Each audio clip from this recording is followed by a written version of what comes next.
Dieu nous parle. Chaque jour, Charles et Carole vous présentent la leçon de l'école du sabbat.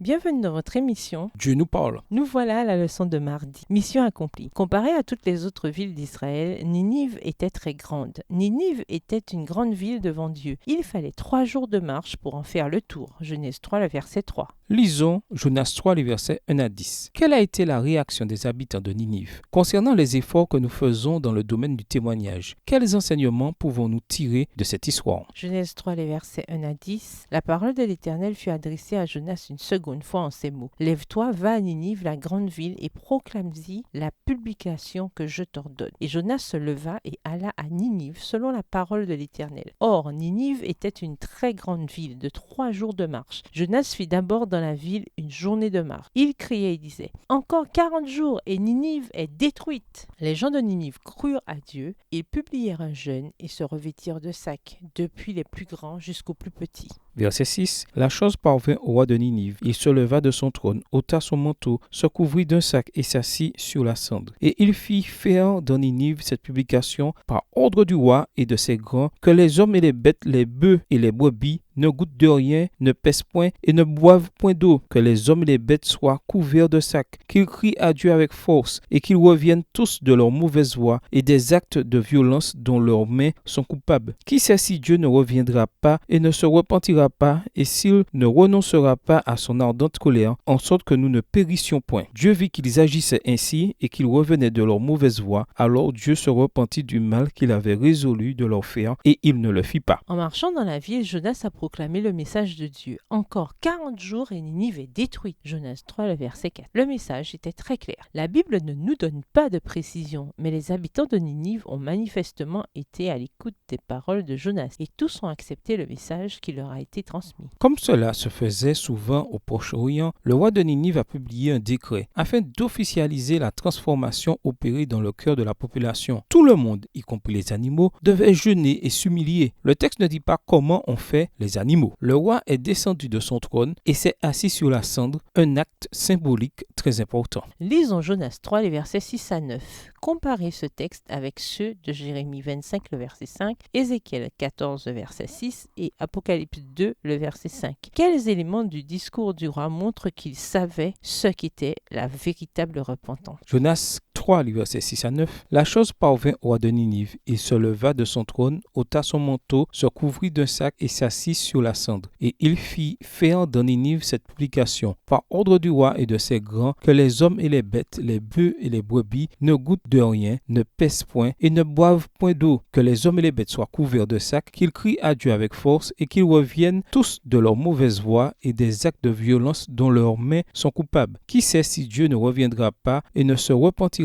pas et s'il ne renoncera pas à son ardente colère, en sorte que nous ne périssions point. Jérémie 25, le verset 5. Ils ont dit: revenez chacun de votre mauvaise voie et de la méchanceté de vos actions, et vous resterez dans le pays que j'ai donné à vous et à vos pères, d'éternité en éternité. Ézéchiel 14, verset 6. C'est pourquoi dit à la maison d'Israël: ainsi parle le Seigneur l'Éternel. Revenez et détournez-vous de vos idoles, détournez les regards de toutes vos abominations. Apocalypse 2, le verset 5. Souviens-toi donc d'où tu es tombé, repens-toi et pratique tes premières œuvres. Sinon, je viendrai à toi et j'ôterai ton chandelier de sa place, à moins que tu ne te repentes. La prédication de Jonas avait été courte et directe, mais d'un point de vue théologique, elle était particulièrement juste et pertinente concernant la véritable repentance. Pendant que Jonas prêchait, le Saint-Esprit doit avoir été à l'œuvre dans le cœur des Ninivites. Les Ninivites ne connaissaient ni tous les récits soulignant la manière dont Dieu avait agi avec les Israélites, ni l'amour et la patience dont il avait fait preuve à leur égard. Pourtant, ils ont réagi de façon positive. Ils ont certainement dit: comptons donc sur la miséricorde de Dieu et non sur nos propres efforts. Acceptons pleinement sa bonté et sa grâce. Étonnamment, Jonas, qui avait personnellement fait l'expérience de la grâce de Dieu, semblait penser qu'elle était exclusive et que donc seules quelques personnes avaient la possibilité de la vivre. Pourquoi la repentance est-elle un élément si important de l'expérience chrétienne?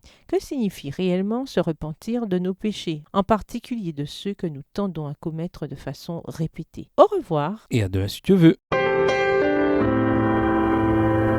Dieu nous nous parle.